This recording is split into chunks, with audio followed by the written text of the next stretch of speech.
Our company is called ChipLab. We are a chip design house based in Johannesburg, South Africa.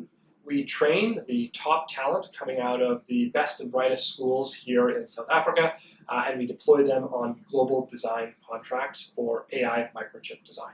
So a lot of us now at this point know about AI, artificial intelligence. We all probably use ChatGPT and other large language models, LLM. But really, AI is much more than that. It's in our devices, it's in the camera that's recording me right now, and it's all over the world. And as a matter of fact, we interact with about 1,000 microchips per day, believe it or not. 10 years ago, we probably interacted with about 10 in our first smartphones. And 10 years from now, we'll interact with 10,000, experts suggest, of microchips per day. And so what needs to happen to enable AI is a microchip. A microchip is the brain behind AI.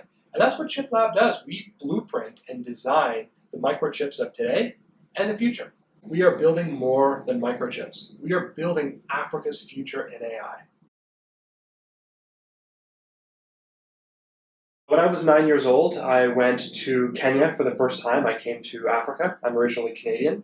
And my parents wanted to show me a different side of the world and show me and expose me to the privilege that I had as a spoiled white kid in Canada.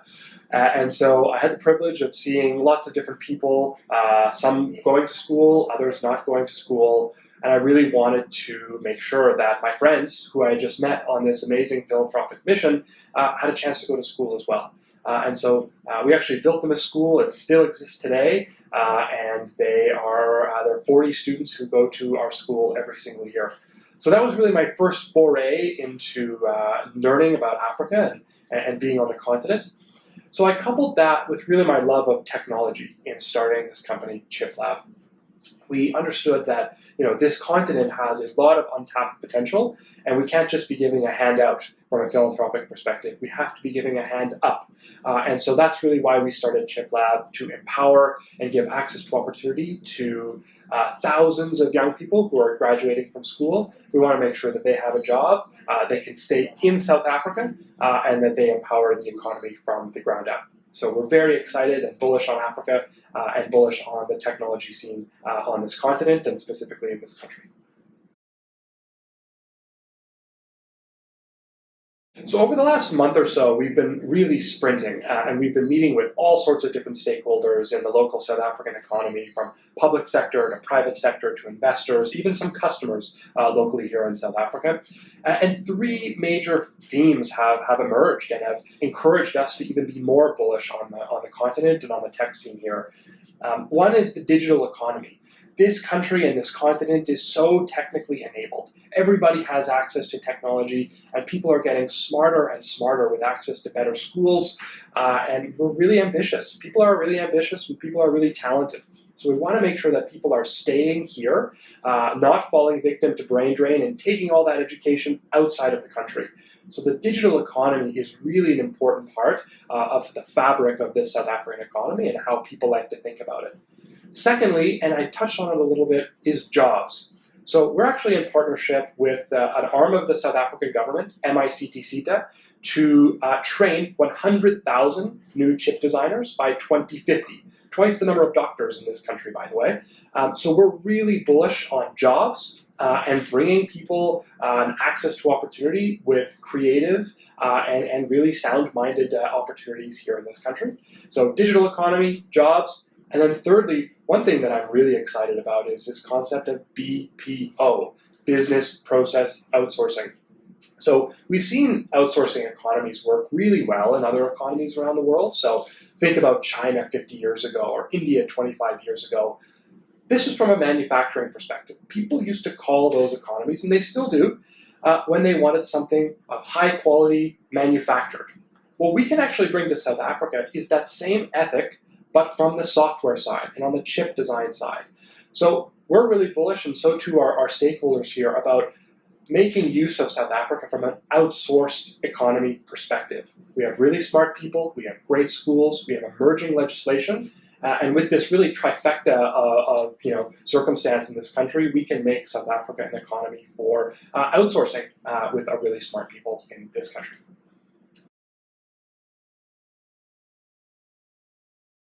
So like most startups on the continent, we immediately have to think globally. We have a market here that's emerging, and we look forward to serving it from a chip design perspective. But largely, our market will be global, and there's a huge amount of unmet demand. In fact, there is $600 billion of demand and only $250 million of supply. And the reason is because the chip designers of the world are really expensive, they're hard to find, a lot of them are in the United States, and they cost a lot of money, right? So when we think about chip design in Africa, we really want to make sure that we're filling the gap, the $350 billion unmet demand. We can do that right here in South Africa.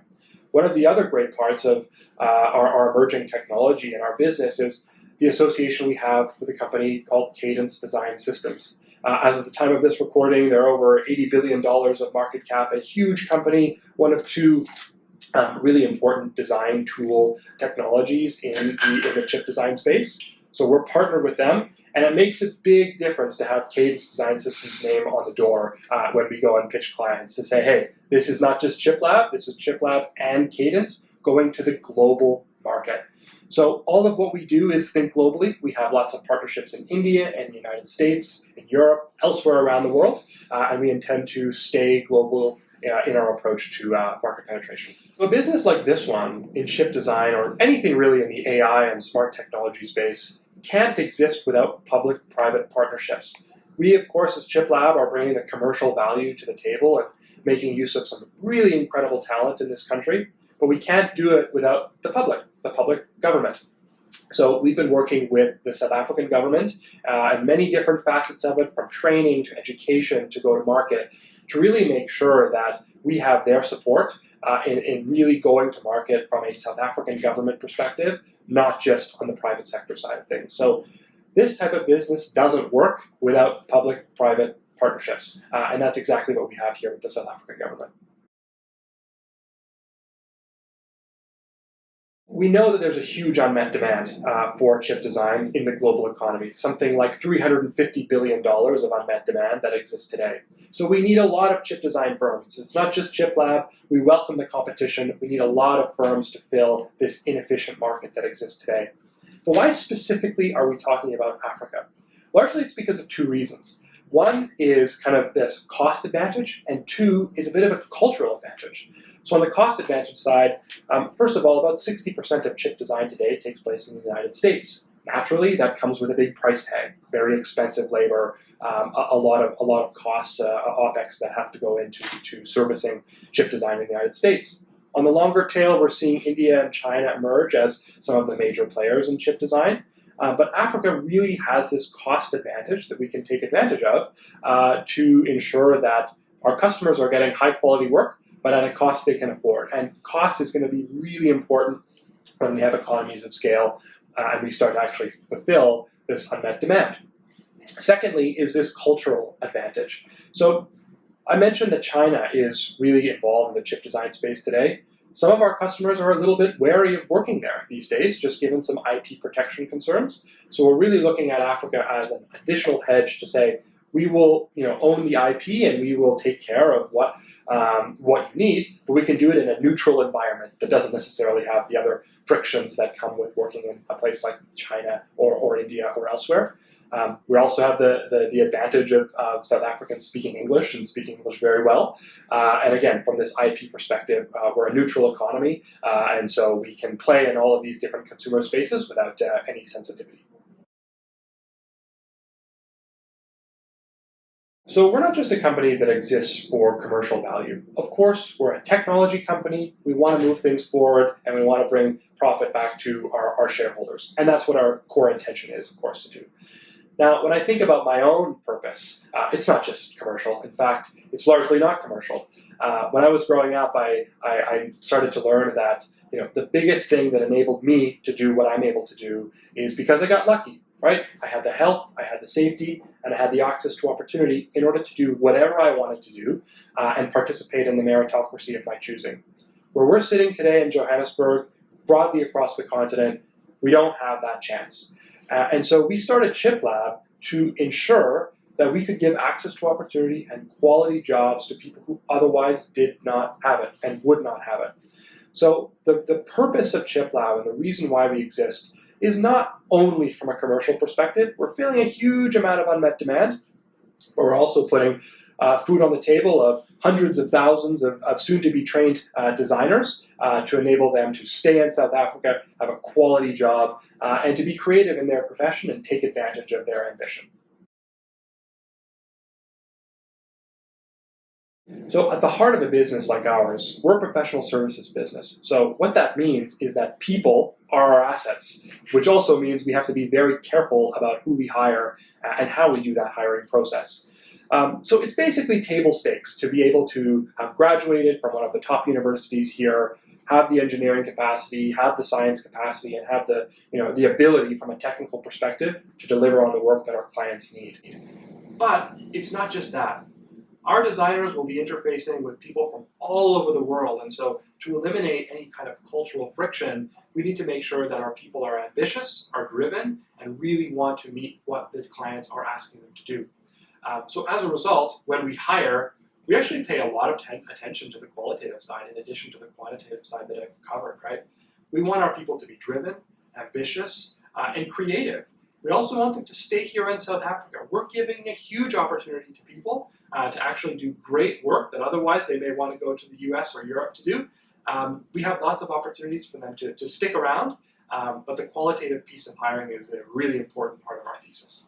One of the things I love about this country of South Africa, having traveled all over the world, is really how friendly people are here. In fact, South Africa is one of the friendliest countries in the world. It was voted as such. And so I'm certainly a testament to the fact that South Africans are really friendly.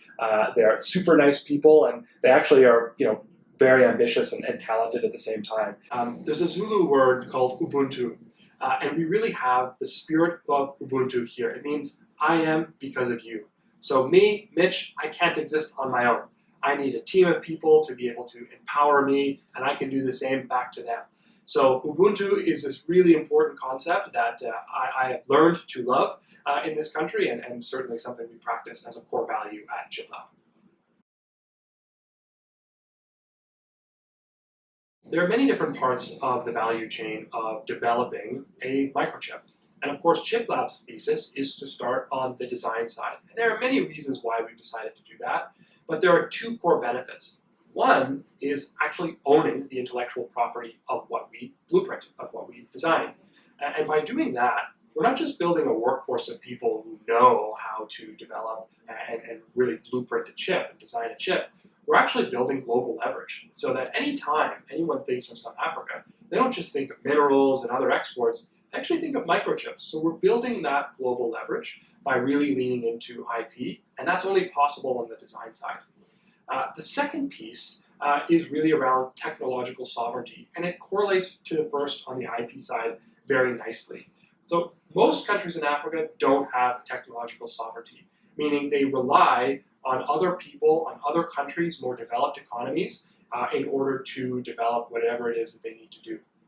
By having ChipLab located in South Africa, we're actually using what's developed right here to create the future of AI and smart technology, which is really exciting, especially in the context of some of the global issues these days around trade concerns and tariffs. We really want to make sure that our supply chain and our value chain is here in South Africa, so that our people can benefit. We're a professional services business, which means the top of the house, the most senior designers, can train the more junior designers who are coming out of school. So when we think of developing this economy, we really want to make sure that the junior designers, the fresh graduates, the ones who are the most ambitious and excited about things, have the right people to train them. So we're really intentional at ChipLab about our apprenticeship model. So when you finish all of your schooling and your training and so forth, and you come to start work for the first time, you will be paired up with somebody who's been in the industry for over 10 years, somebody who knows chip design like the back of their hand and can teach and educate the next generation of junior designers so that eventually our team will be full of South Africans, all local talent, and really can deliver to the global economy with just South Africans doing the work. And that starts with mentorship, and it starts with our apprenticeship model. Okay. So now I'll do the other piece.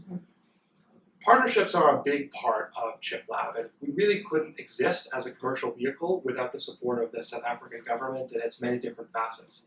So we're in partnership now with the DTIC, with MICT-CETA, with the Industrial Development Corporation, IDC. We've got lots of friends and we've got lots of people who are helping us to facilitate our work on the global stage.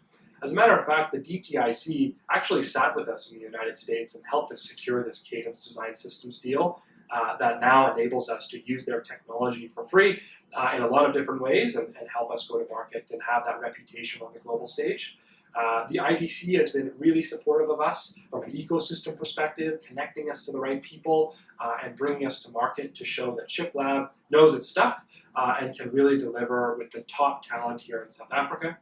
And then MICT-CETA, we've been really grateful to have a great relationship with them. We've actually partnered up with them to train 100,000 chip designers by 2050.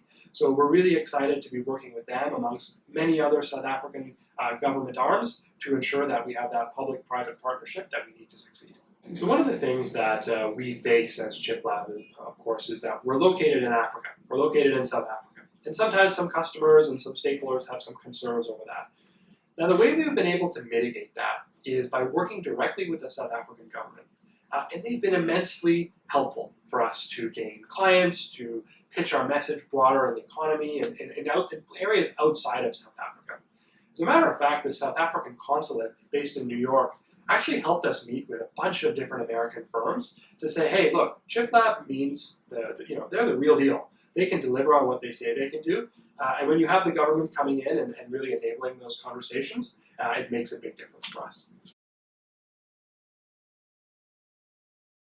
These economies, these AI microchip economies, they're already built, right? So you can go and you can help take some of these AI microchip businesses from 50 to 51 or from 75 to 80.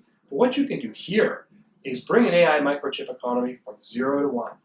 And that's a story that really resonates with a lot of our employees and people who want to work for ChipLab because they're super ambitious. They want to take something from 0 to 1. They want to take something from the ground up.